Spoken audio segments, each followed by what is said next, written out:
Halo minasan, jumpa lagi bersama Dige. Pada kesempatan ini, Dige akan membahas anime Jujutsu Kaisen musim kedua episode 17. Tak bosan-bosannya Dige menyarankan agar kalian bisa menonton anime ini secara langsung, karena dijamin kalian pasti puas dan tentu saja memiliki pengalaman nonton tersendiri. Tapi jika kalian gak ada waktu, maka mampir ke sini adalah pilihan yang paling tepat, karena Dige dengan senang hati akan menceritakan semua kisahnya untuk kalian semua. Sebelum lanjut ke inti cerita, buat kalian yang baru saja menemukan channel ini, ada baiknya untuk subscribe dulu. Jangan lupa juga untuk menyalakan notifikasinya, agar kami semakin semangat untuk menghadirkan konten-konten terbaik buat kalian. Oke, langsung saja. Persiapkan diri kalian and enjoy.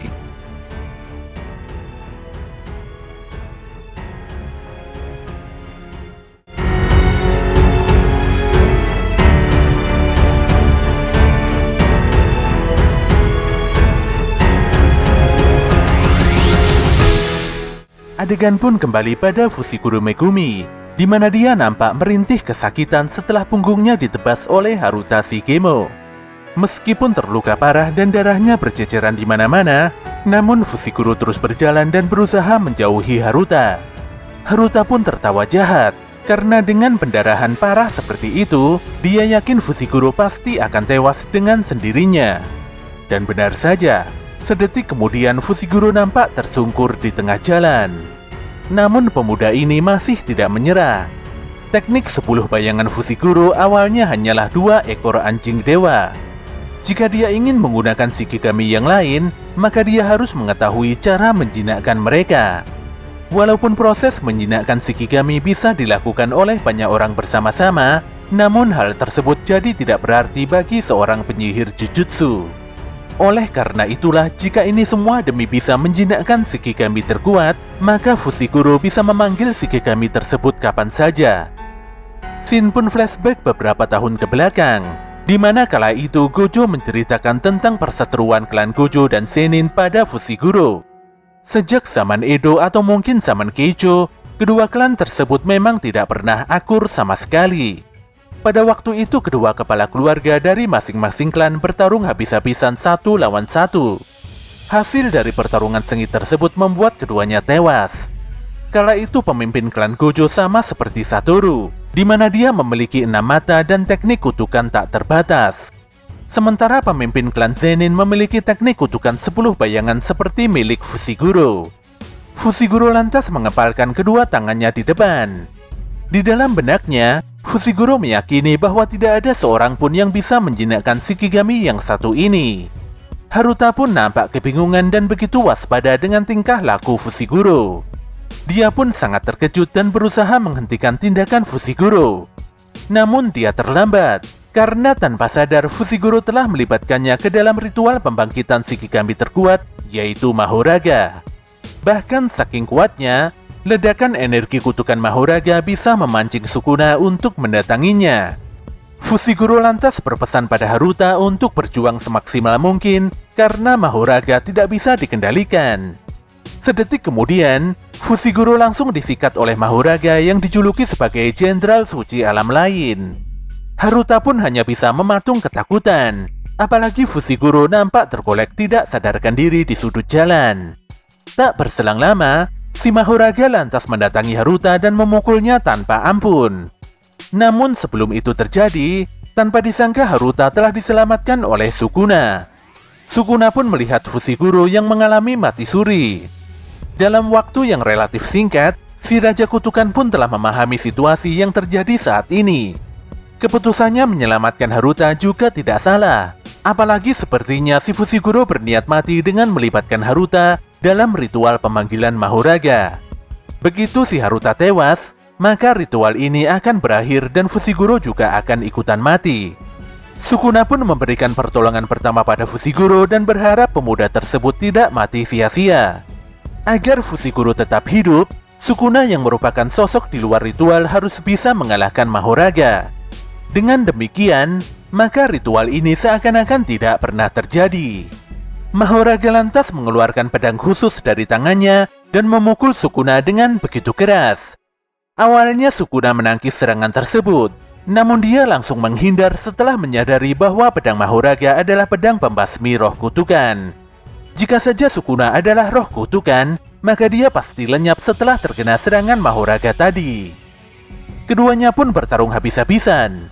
Sukuna menebas tubuh Mahoraga hanya dengan gerakan jari, sementara Mahoraga membanting dan menghempaskan Sukuna hingga membuat bangunan di sekitarnya hancur berantakan. Walau kehilangan satu kaki, namun Mahoraga terus menyerang membabi buta. Sementara itu si Sukuna terus meladeni setiap serangan Mahoraga dengan begitu santai. Disinilah diketahui kalau Mahoraga mampu beregenerasi dan memulihkan kondisi tubuhnya yang rusak atau hancur. Pertarungan pun terus berlanjut hingga membuat gedung-gedung besar terbelah dan terbang ke sana kemari. Kehancuran yang ditimbulkan pun sudah tidak main-main lagi. Parahnya, kali ini banyak para penduduk sipil yang terlihat di samping pertarungan keduanya. Bahkan tidak sedikit juga para warga yang menjadi korban dari pertarungan mengerikan ini. Dalam serangannya, Mahoraga juga melepaskan teknik serangan yang mengandung energi kutukan. Namun semua serangan Shikigami ini selalu dimentahkan Sukuna. Sukuna sendiri selalu mencabik-cabik dan menebas Mahoraga dengan brutal. Namun lagi-lagi Mahoraga mampu menyembuhkan diri dan kembali menyerang Sukuna dengan energi kutukannya. Proses regenerasi Mahoraga dimulai setelah roda sihir di kepalanya berputar. Sukuna nampak tersenyum jahat dan meyakini kalau kekuatan Mahoraga bisa beradaptasi pada semua fenomena. Untuk itulah dia memuji Fushiguro, karena dia telah menunjukkan kekuatan Shikigami yang sangat luar biasa seperti Mahoraga. Ketika Mahoraga hendak menggenggam Sukuna, saat itu juga si Raja Kutukan ini mengaktifkan perluasan domainnya, yaitu Fukumami Sushi atau kuil kedengkian.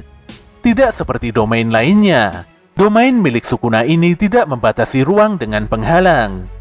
Kemampuannya untuk mewujudkan domain bawaan tanpa menggunakan penghalang nampak seperti seniman yang melukis langsung di langit.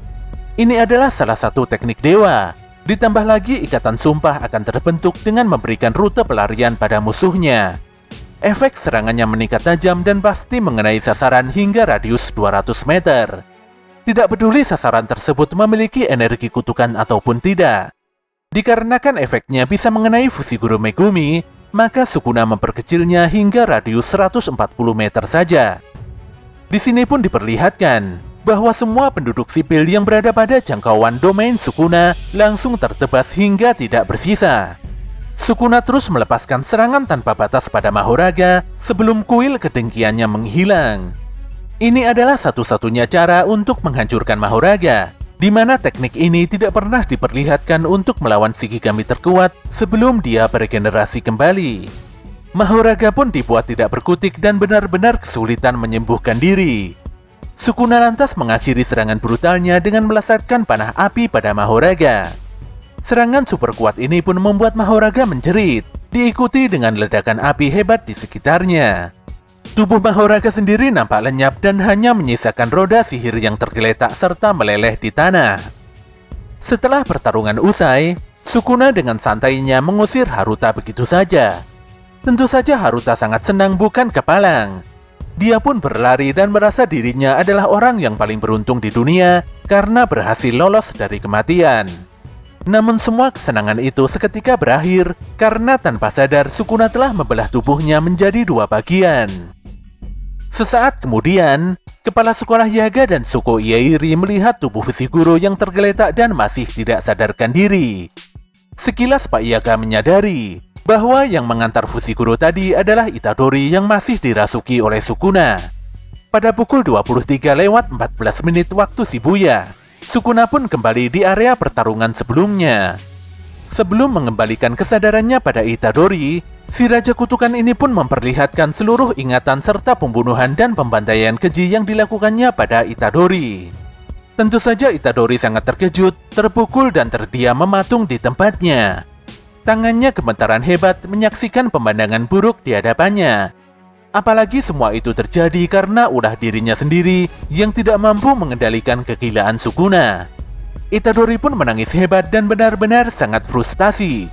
Tangannya mencakar tanah hingga berdarah-darah, seraya mengatakan bahwa dirinya lah yang lebih pantas mati daripada orang lain. Namun nasi sudah menjadi bubur. Semua yang telah terjadi sudah tidak bisa dikembalikan lagi. Bagaimanapun juga, Itadori merasa tidak bisa terus tenggelam dalam kesedihan seperti ini. Dia harus terus berjuang dan bertarung. Jika terus berdiam diri meratapi kesedihan, dia merasa kalau dirinya tidak ada bedanya dengan seorang pembunuh keji.